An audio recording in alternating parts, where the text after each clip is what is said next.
أتيتك يا خالقي باكيا ودمع الأسى كل حين يزيد فقد قلت في الآي لا تقنطوا وإن تعف عني فذا يوم عيد وإن تعف عني.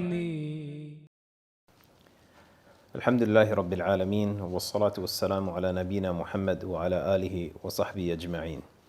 Inshallah, what we want to do in this lesson is we want to move away from the major collections that were found from Atbāʼ at-Tābiʿīn. And again, it's we don't have an opportunity really to go into every single person who narrated a book of hadith or compiled a book of hadith, but what we're doing is we're looking at some of the major collections that had an influence really on the preservation of the Sunnah. So books that became well known amongst the scholars of Ahlul Sunnah and became widespread amongst the people of Ahlul Sunnah. Though, as we mentioned, that there were many books that were written by authors that were compiled during that time as well. So now moving away from Atbāʼ at-Tābiʿīn after looking at the Musnad of Abi Dawud at-Tayalisi, we want to look at another major collection that had a great influence on the scholars of Ahlul Sunnah, and this is the Muṣannaf of ʿAbd-ur-Razzāq. And ʿAbd-ur-Razzāq, his name is ʿAbd-ur-Razzāq ibn Hammām aṣ-Ṣanʿānī, and he is the Muhaddith of Yemen, born in the year 126 after the Hijrah and died in the year 211 after the Hijrah.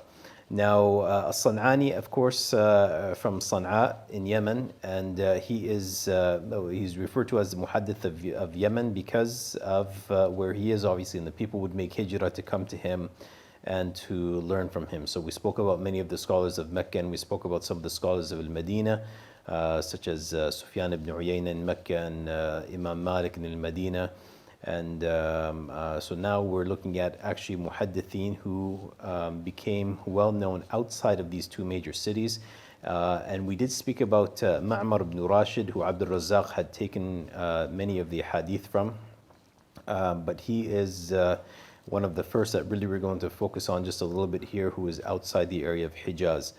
And he narrated from a number of ulama, such as Abdul Malik ibn Abdul Aziz ibn Jurayj, and he narrated, of course, from Ma'mar ibn Rashid, who we mentioned.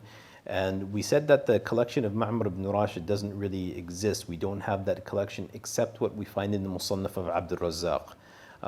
So at the end of Muṣannaf ʿAbd-ur-Razzāq, we do find the narrations of Ma'mar ibn Rashid that were included amongst them as well. But he was, of course, someone who had a great influence on, or Ma'mar ibn Rashid had a great influence on Abd-ur-Razzāq. And he also took from others such as al-Awzā'i and Sufyan al-Thawri and Imam Malik ibn Anas. And he also took from Sufyan ibn Uyayna, the muhaddith of Mecca or of al-Hijaz as well, with Imam Malik. And Sufyan ibn Uyayna, though he was a teacher of Abd-ur-Razzāq, he was also a student of Abd-ur-Razzāq. So he would himself also narrate from Abd-ur-Razzāq. And amongst his other students, Abd-ur-Razzāq, he had a number of students, and amongst them is Yahya ibn Ma'in, Ali ibn al-Madini, Ishaq ibn Rahawayh, and Imam Ahmad. Ishaq ibn Rahawayh, you might hear a number of different pronunciations of his name. The two most common ones are Ishaq ibn Rahawayh and Ishaq ibn Rahuya. Both of those you'll find the muhaddithin differ over which one is the most proper way of pronouncing it. Wallahu alam, the pronunciation I use is Ishaq ibn Rahawayh, based on a number of the muhaddithin that I've heard use this pronunciation. So in any case, Ishaq ibn Rahawayh and Imam Ahmad, they were all students of Abd-ur-Razzāq. And in fact, Ishaq ibn Rahawayh and Imam Ahmad went to Yemen together to learn from Abd-ur-Razzāq. And there was a mutual respect that you can see. So not only did they go and learn from him, but he also would study them and he would learn from them. One narration we have is that Imam Ahmad and Ishaq ibn Rahawayh, they were with Abd-ur-Razzāq, and it was the day of Eid al-Fitr. And they went out together to the Salat together in the morning. And then they came back, and Abd-ur-Razzāq had invited them for lunch. And when they gathered together, Abd-ur-Razzāq, he said to Imam Ahmad, and he said to Ishaq, he said, رَأَيْتُ الْيَوْمَ مِنْكُمَا عَجَبًا. He said, I saw something from you that was amazing today, or something that was astounding. And he said, لَمْ تُكَبِّرَ. You did not make takbir when you were going out for the salat. And Imam Ahmad and Ishaq ibn Rahway, they replied back and they said, يَا أَبَا بَكْرٍ كُنَّا نَنْتَظِرُ هَلْ تُكَبِّرْ فَنُكَبِّرْ فَلَمَّا رَأَيْنَاكَ لَمْ تُكَبِّرْ أَمْسَكْنَا. They said, oh Abu Bakr, who was Abd-ur-Razzāq, they said, we were waiting to see if you were going to make takbir, and if you were to make takbir, then we would make takbir. But because we didn't see you make takbir, we held back from making takbir. And then Abd-ur-Razzāq, he says to them, وَأَنَا كُنْتُ أَنْتَظِرُ إِلَيْكُمَا هَلْ تُكَبِّرَانِ فَأُكَبِّرْ. And I was waiting for you to see if you would make takbir, and if you made takbir, then I would make takbir. So you can see the mutual respect really that they had, that the scholars had for one another. Now, the collection of Abd-ur-Razzāq, as we mentioned, is called the Muṣannaf of Abd-ur-Razzāq, or Muṣannaf Abd-ul-Razzāq. And this is a collection of 21,033 narrations. And when we spoke about some of the different books, we spoke about the differences between them of some of the ones that we've discussed.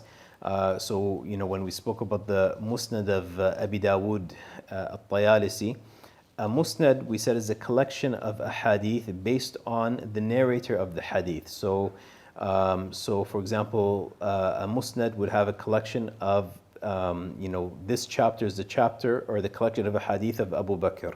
And this chapter is a collection of aḥādīth of Umar. And this chapter is a collection of aḥādīth from Uthman, and so on. And they would organize the aḥādīth based on who was the narrator of that hadith. And there's really, the order of it is based, is at the discretion of the author. So he can put whichever sahabi he wants in which place, and some do the musnad of all the men, and then at the end they include the musnad of the aḥādīth that come from the women. So there's different ways of organizing it, but this is the type of collection that's referred to as musnad. A Muṣannaf, on the other hand, we mentioned that it's really a collection of aḥādīth based on topics. And these topics are usually having to do with ahkam, with rulings. So they would have, for example, the chapter of salat and all the rulings pertaining to salat, and the chapter of fasting and all the rulings pertaining to fasting. Very little do they focus on aqeedah, though there might be some things that are included in there that have to do with aqeedah, but mostly they have to do, or even seerah for that matter. They don't go into the seerah of the Prophet ﷺ or the Sahaba or anything like that. They're focused mainly on ahkam, and this is what we find in what's called a Muṣannaf. And then we have the Muwaṭṭa, which we spoke about, and the Muwaṭṭa is basically a Muṣannaf, just a variant in the name. So the Muwaṭṭa of Imam Malik is essentially a Muṣannaf having the name of Muwaṭṭa. And just like the Muwaṭṭa of Imam Malik, the Muṣannaf of Abd-ur-Razzāq was written by a number of students at his time, and the most famous of them is that of Ishaq ibn Ibrahim al-Dabari. Ishaq ibn Ibrahim al-Dabari, one of the authors of the Muṣannaf of Abd-ur-Razzāq, and again there were other students as well, but that seems to be one of the most famous of those collections. Now, the importance of his collection of aḥādīth is that we'll see many people who now collected aḥādīth now refer to Abd-ur-Razzāq. So, of course, Imam Malik wouldn't have, because he's before the time of Abd-ur-Razzāq. He was a teacher of Imam Abd-ur-Razzāq, but Imam Abd-ur-Razzāq continued to live, almost 30 years beyond the time of Imam Malik. So those who really would be influential students of, or students influenced by Imam Abd-ur-Razzāq, they would now include aḥādīth from Abd-ur-Razzāq in their collections. And just like we said that, when it comes to az-Zuhri, we said that there's not a single collection of aḥādīth except that they included a narration of Zuhri. Now from the time of Abd-ur-Razzāq onwards, you will from the major collections of aḥādīth, you will not see a collection except that it has a narration from Abd-ur-Razzāq, and not only from Abd-ur-Razzāq, from Abd-ur-Razzāq, from Ma'mar, his teacher, from az-Zuhri, one of the shuyukh of Ma'mar. So you will see that chain in many of the collections of Ḥadīth. And Abd-ur-Razzāq is someone that, as Imam al-Bukhari and Ibn Hibban and others mentioned, when he narrated from his book, he was reliable. But when it came to memorize it, or when it came to Ḥadīth that he recounted from memory, then he was not considered strong when it comes to that. And the last thing that we just wanted to mention about Abd-ur-Razzāq is that there's an issue that the scholars refer to as tashayyuh. Tashayyuh, really essentially what it is that he had some of the beliefs of the Shia. And what I'm speaking about is not the Shia that we have today, the Rāfidah, who are kuffar. I'm not referring to these people. But because the people, the Rāfidah, you will not find a collection of the major collections of Ḥadīth that includes someone in the chain who is regarded as a Rāfidhi, meaning the ghulat of the Shia, or the extremists from amongst the Shia that are kuffar. The tashayyuh that the scholars at that time considered tolerable, it's an innovation, it's a bid'ah that they had in their belief, and it was considered tolerable, is the belief that they had where they felt that Ali radiallahu ta'ala anhu had more of a right to the khilafah than those who preceded him. So this is as far as they go really when it comes to this, and this is what the scholars refer to as tashayyuh. And Imam Abd-ur-Razzāq, he had this. Now, some of his students didn't see this, so it seems like it was something that was developed later on during his time, because Abdullah, the son of Imam Ahmad, he asked his father Imam Ahmad about this, and Imam Ahmad rahmatullahi says, "Amma ana falam asma' minhu fi hadha shay'a." He said, "As for me, then I didn't hear anything regarding like tashayyuh from him." But he says, وَلَكِنْ كَانَ رَجُلًا يُعْجِبُهُ أَخْبَارَ النَّاسِ. However, he was someone who used to be amazed by the news of the people. So it was something that he felt like maybe influenced him. Now, Yahya ibn Ma'in, and just to show you that even though he had this bid'ah in him, he still had a high status amongst the people, even after they came to know this of him. So Yahya ibn Ma'in, in fact, Muhammad ibn Ismail as-Sarari, he narrates and he says that we had traveled, like him and some people, he said that we had traveled to Yemen to learn from Abd-ur-Razzāq. But then when we heard this of him, like this tashayyuh of him, and news came to us that Imam Ahmad and Yahya ibn Ma'in had given up his aḥādīth. So he said we became very depressed, like we became very sad when we heard this news, because we didn't know what to do. He said we spent so much money to go and travel to him, and we felt now that we had wasted all this money and all this time. So he said when the time of Hajj came, I went to Mecca, and I happened to see Yahya ibn Ma'in. So he said, so I said to Yahya ibn Ma'in, he went to him and he says, Ya Aba Zakariya, ما نزل بنا من شيء بلغنا عنكم في Abd-ur-Razzāq. We've come to hear something about you that we've come to know with regards you and Abd-ur-Razzāq. And Yahya ibn Ma'in, he said, وما هو? And what is it that you've heard? And they said, بلغنا أنكم تركتم حديثة ورغبتم عنه. The news has come to us that you have given up the aḥādīth, or you've abandoned the aḥādīth of Abd-ur-Razzāq.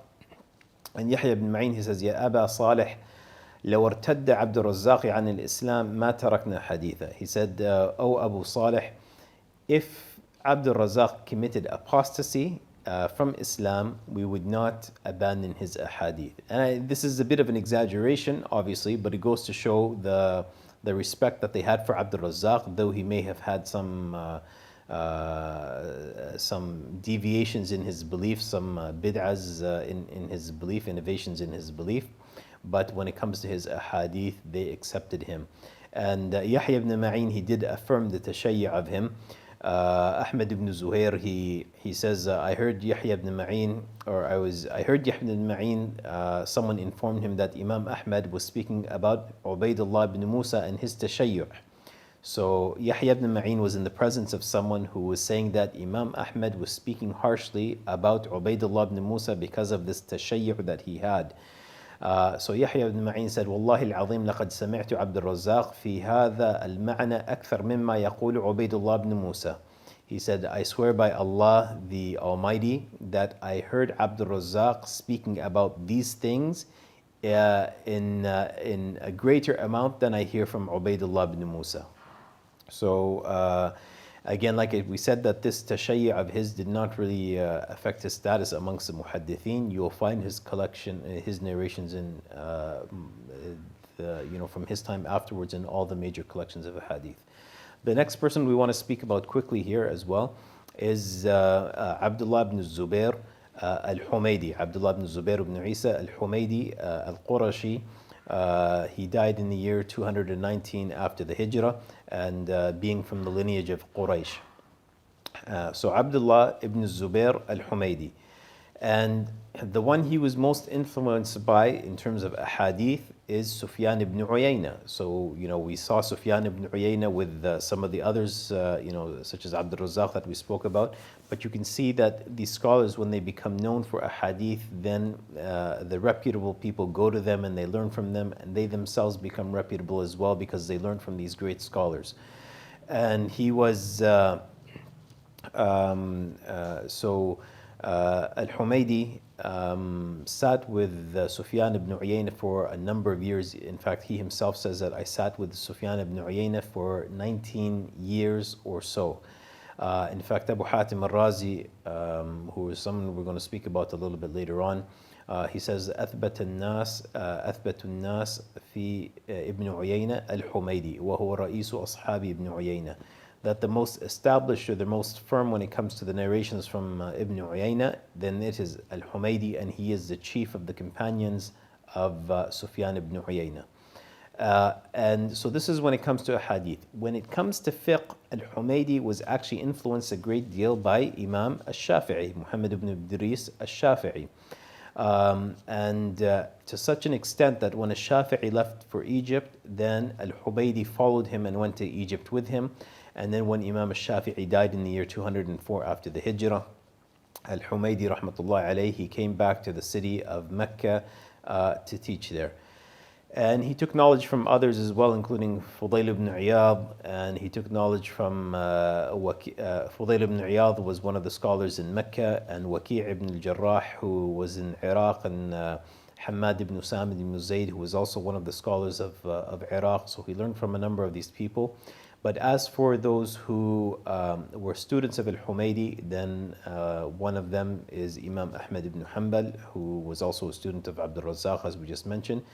And one of his students who was most influenced by him was Imam al-Bukhari rahmatullahi alayh, who included 75 aḥādīth from Al-Ḥumaydī in his Sahih collection, including the very first hadith that we find, who he takes from Al-Ḥumaydī, who takes it from Sufyan ibn Uyayna, his teacher, the teacher of Al-Ḥumaydī. And this is the famous hadith that many of us know, إِنَّمَا الْأَعْمَالُ بِالنِّيَّاتِ, that indeed your actions are rewarded according to your intentions. And amongst the students as well is also Muhammad ibn Idris ibn al-Mundhir, who is also referred to as, or we know him better as Imam Abu Hatim al-Razi.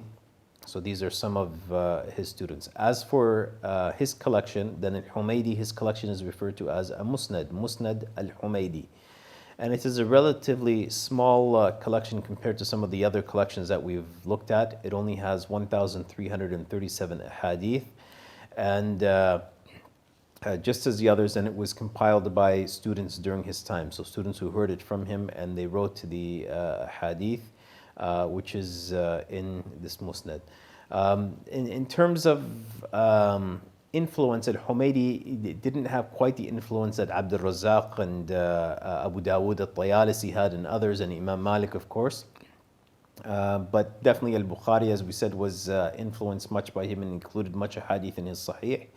Imam Muslim, on the other hand, didn't include a single narration from him. He only included 3 narrations from him in his introduction, but when it comes to his main body of collection of hadith, he didn't include a single hadith from him. And to the best of my knowledge, I think Imam Ahmad only included one hadith. At-Tirmidhi only included one hadith, and that hadith actually he takes it from al-Bukhari, who takes it from al-Ḥumaydī, and then he included, I think, and then he included two narrations that that he used as supporting chains for or additional chains for other narrations that he mentioned, but others such as Ibn Majah or Abu Dawud and Ibn Majah and Abu Dawud and Nasa'i and others. Nasa'i included one hadith, but Ibn Majah and Abu Dawud, they did not include a single hadith from him, and it's not because there was anything wrong with him. He was regarded as someone who was trustworthy. He was regarded as someone who was precise and a shaykh in hadith and a memorizer of hadith, but rather for them, they took from others around the same time. So others who took a hadith from Sufyan ibn Uyayna and perhaps more hadith from Sufyan ibn Uyayna and others during that time. So their reliance on al-Ḥumaydī wasn't to such an extent that, for example, al-Bukhari had a reliance on him. So they went to others as well during that same era without having to go through al-Ḥumaydī. And inshallah, with this we'll stop, and in our next lesson we'll speak about the Muṣannaf of Ibn Abi Shaybah. We'll speak about the Musnad of Ishaq ibn Rahwayh, and perhaps even the Musnad of Imam Ahmad, the next collections that we want to look at بإذن الله تعالى. هذا والله أعلم والسلام عليكم ورحمة الله وبركاته.